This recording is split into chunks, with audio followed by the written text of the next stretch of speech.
standard. As an IIT student of Narayana High School, my ambition is to become an engineer. It is not just an ambition for me, but I want to become a reality in my life. Today, my topic is about the modern periodic table. Hello everyone, I am MSPS Prasanna from 10th standard. Today my topic is about modern periodic table. In chemistry, for organizing chemical information, the periodic table is the most important tool.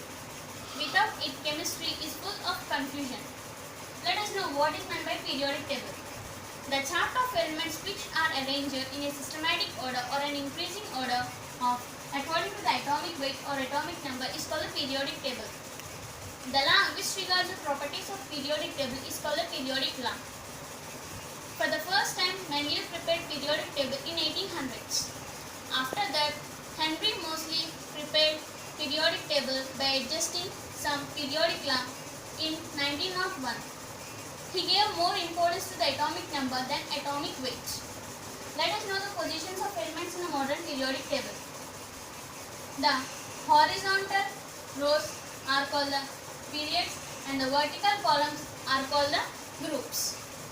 First, groups. There are mainly 10 different types of groups.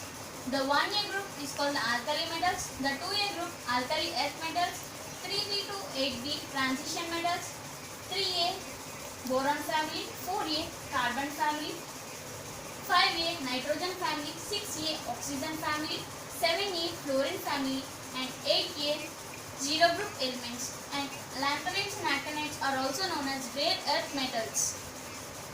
And in this first group, the hydrogen is not considered to be an alkali metal. After knowing about this, a question will raise in your mind. Why hydrogen is not considered to be an alkali metal? The position of hydrogen is unclear because it resembles both alkali metals and halogens. But it is placed in above the alkali metal and the top of the periodic table. Due to its electronic configuration, is similar to the alkali metals. Next, periods. There are mainly 7 periods. Period represents the energy level of an atom. First period contains 2 elements. Second and third period contains 8 elements. Fourth and fifth period contains 18 elements. And sixth period contains 32 elements. Seventh period contains 28 elements. Seventh period is the incomplete period. Already we learned in the chapter structure of atom about the subshells. Let us recall it one more. The S subshell has 1 orbital and 2 electrons. The P subshell has 3 orbitals and 6 electrons. The D subshell has 5 orbitals and 10 electrons. The F subshell has 7 orbitals, 14 electrons. The elements are classified into S, P, D, F block elements. Alkali metals and alkali earth metals are S block elements. Boron family, carbon family, nitrogen, oxygen, fluorine and noble gases are P block elements. Transition metals are D block elements and lanthanides and actinides are F block elements. Now let us know the properties and groups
affinity.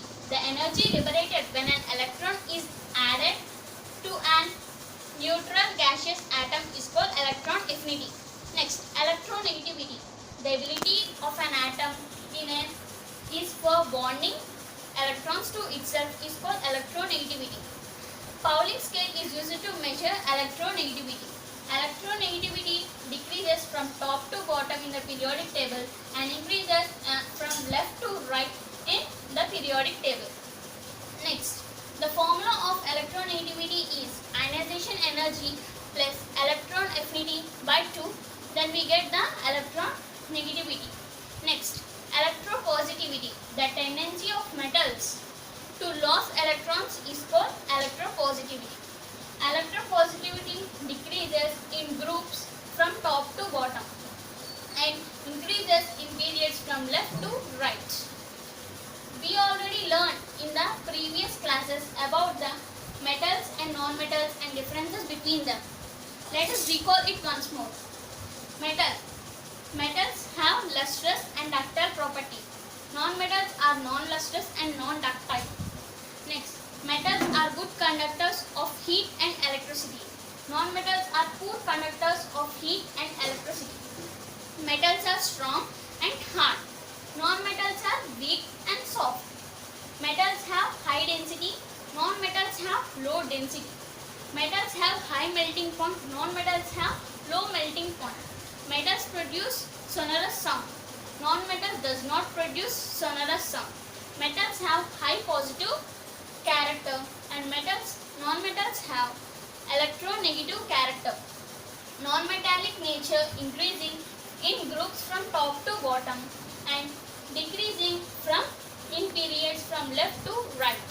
In non-metallic nature, in groups it decreases from top to bottom and increases from left to right. Let us examine the third period. The third period contains sodium, magnesium, aluminium, silicon, phosphorus, sulfur, chlorine, argon. Argon is a noble gas. Leave this. Sodium and magnesium are metals. Aluminium, silicon, phosphorus are semi-metals. And sulfur, chlorine are non-metals. From this, we can say that metals are in left side and non-metals are in right side. I hope you learned this. Thank you all.